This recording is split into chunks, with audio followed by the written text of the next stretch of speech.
Welcome to vibrant TV. ఇక్కడ మనం Osman university NCC gate దగ్గర మనం చూసుకున్నట్లయితే డాక్టర్ పద్మజ పిహెచ్డీ చేసినట్టున్నారు. ఈమె సికింద్రాబాద్ కాన్స్టిట్యున్సీ నుంచి ఇండిపెండెంట్గా ఎంపీగా పోటీ చేద్దాం అనుకుంటున్నారు. ఒకసారి ఆమెని కనుక్కుందా ఎందుకు సికింద్రాబాద్ కాన్స్టిట్యున్సీ నుంచి ఇండిపెండెంట్గా పోటీ చేద్దాం అనుకుంటున్నారు? Thank you so much for coming here. ఎందుకు నేను పోటీ చేయాలని డిసైడ్ అయ్యానంటే యాక్చువల్గా నాకు నాది 2013లోనే నాకు యాక్చువల్గా my name is doctor Padmaja.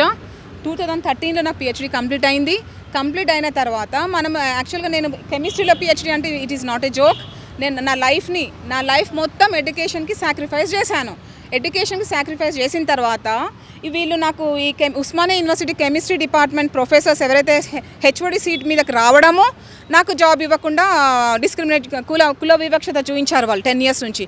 అయితే వీళ్ళు వైస్ ఛాన్సలర్ హెల్ప్ తీసుకొని ఎవరైతే ఆ ఇయర్ వైస్ ఛాన్సలర్ ఉంటాడు కదా వాళ్ళ హెల్ప్ తీసుకొని ఇట్లా చేసుకుంటూ వచ్చారు. నా నోటి దగ్గర అన్నం తీసేశారు, నా కడుపు మీద కొట్టారు, నాకు లైఫ్ లేకుండా చేశారు.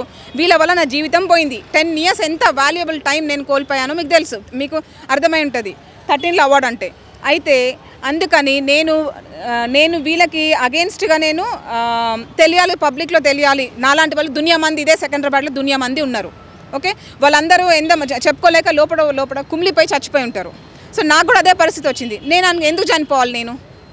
అయితే నేను ఇది కంటిన్యూ చేస్తూనే నేను కంటెస్ట్ చేస్తా. ఎందుకు అంటే ఇవన్నీ వాళ్ళు ఆర్టికల్ 14, ఆర్టికల్ 15 మన కాన్స్టిట్యూషన్ ప్రకారం ఆర్టికల్ 14, ఆర్టికల్ 15, ఆర్టికల్ 21 ఇవన్నీ ఎవరికి దక్కుతున్నాయి? ఆర్టికల్ 21 ఎవరు ఎంజాయ్ చేస్తున్నారు? ఎడ్యుకేషన్ మనకి మెడిసిన్ ఫ్రీ మెడిసిన్ లేదు, ఫ్రీ ఎడ్యుకేషన్ లేదు. చిన్నప్పటి నుంచి మేము కాన్వెంట్ స్కూల్స్లో చదువుకున్నాము. జీవితం అంతా మా పేరెంట్స్ వాళ్ళు సాక్రిఫైస్ చేశారు. నాలాంటి వాళ్ళు దునియా మంది కదా ఇదే సికింద్రాబాద్లో. జీవితము ఏమంటారు లైఫ్ అనేది వాళ్ళు సాక్రిఫైస్ చేశారు మా కోసము. మేము ఎడ్యుకేషన్ కోసం సాక్రిఫైస్ చేస్తే మా నోటి దగ్గర అన్నం తీసేశారు. అయితే ఈ రోజు వరకు కూడా మనకి ఇప్పుడున్న current government Congress government respond అవ్వలేదు. ఇన్ని రోజుల నుంచి మిమ్మల్ని ఎవ్వరు పట్టించుకోలేదు.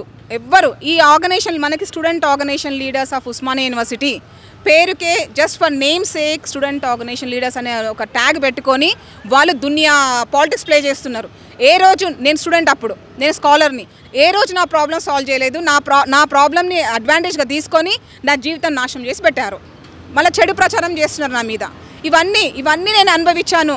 దొంగ కేసు బనాయించారు. ఒక వైస్ ఛాన్సలర్ నేను తప్పు చేస్తుంటే వైస్ ఛాన్సలర్ మీరు నా పేరెంట్స్ని ఇన్ఫార్మ్ చేయాలి, నా మదర్కి ఇన్ఫార్మ్ చేయాలి. నాకు డాడీ లేరు కాబట్టి నా 20 years 25 26 years అప్పుడు నా డాడీ చనిపోయినారు. నేను ఎన్ని కష్టాలు పడి ఉంటాయి. ఇప్పుడు నాకు 45 years దాటింది.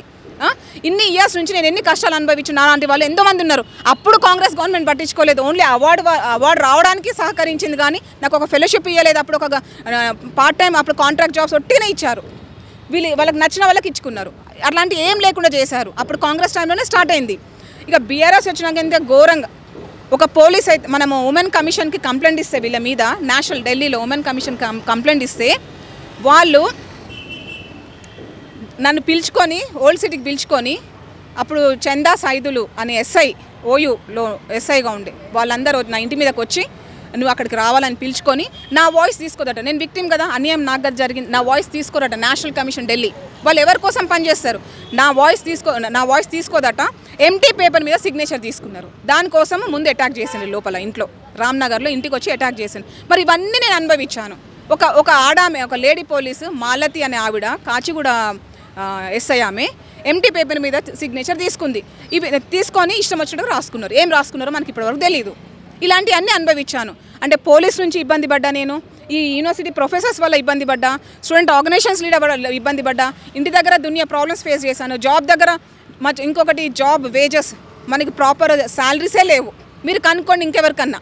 నేను నిజం చెప్తున్నా. ఇదే సిటీలో దునియా కాలేజెస్ ఉన్నాయి.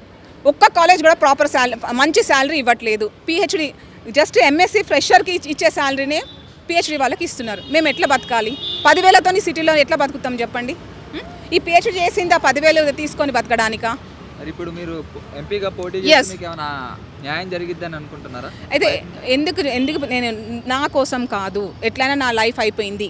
నా లైఫ్ ఈ విధంగా చేసింది. ఇప్పటికి కూడా వీళ్ళు నాకు జాబ్ ఇవ్వకుండా అడ్డుకుంటున్నారు కాబట్టి, జాబ్ రాకుండా అడ్డుకుంటున్నారు కాబట్టి వాళ్ళు కాన్స్టిట్యూషన్కి అగేన్స్ట్గా పనిచేస్తున్నారు వీళ్ళంతా.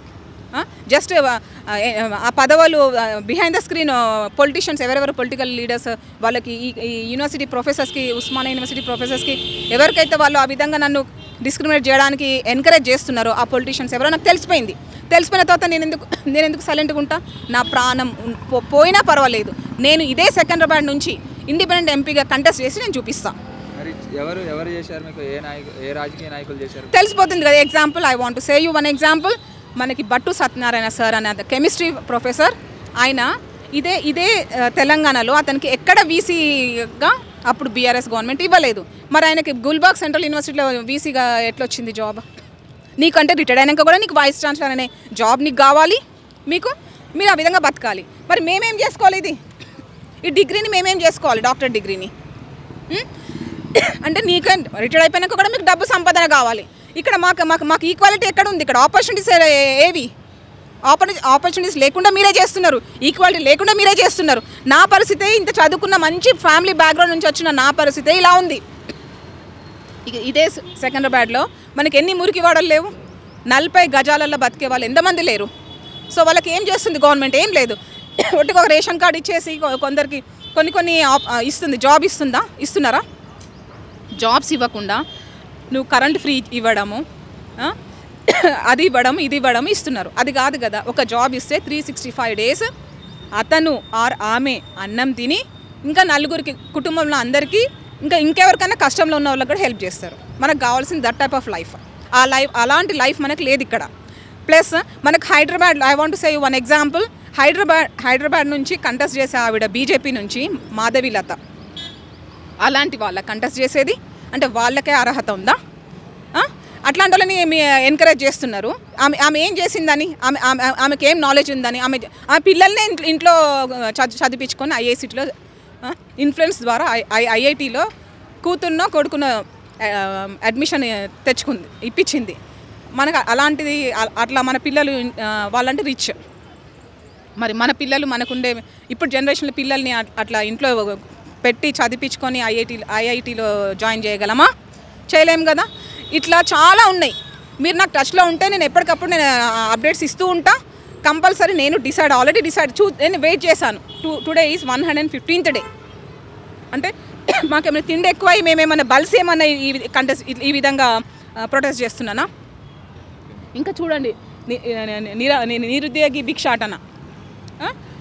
అప్పట్లో స్వామి వివేకానంద లాంటి వాళ్ళు, మనకి ఇప్పుడు ఈవెన్ గౌతమ్ బుద్ధ ఉన్నారు కదా, వాళ్ళంతా భిక్షాటన చేస్తున్నారు కదా. అది కూడా అప్పట్లో వాళ్ళు ఇట్లా పట్టుకొని వెళ్ళే వాళ్ళ ఆరెంజ్ కలర్ వేసుకొని, తప్పేం లేదు. So someone or insulting. బిచ్చం ఎత్తుకుంటుంది అంటే మీకు కుక్క కడుకు చెప్పు దెబ్బ చేయాలంటే ఇదే కరెక్ట్. ఓకే, వాళ్ళు ఎవరైతే నన్ను అవమానం చేస్తున్నారో వాళ్ళ కుక్క కడుకు టిట్ ఫర్ టాట్ చేయాలంటే ఇదే కరెక్ట్. సో అందుకే that's why I decided to contest as Secunderabad independent MP at Lok Sabha elections.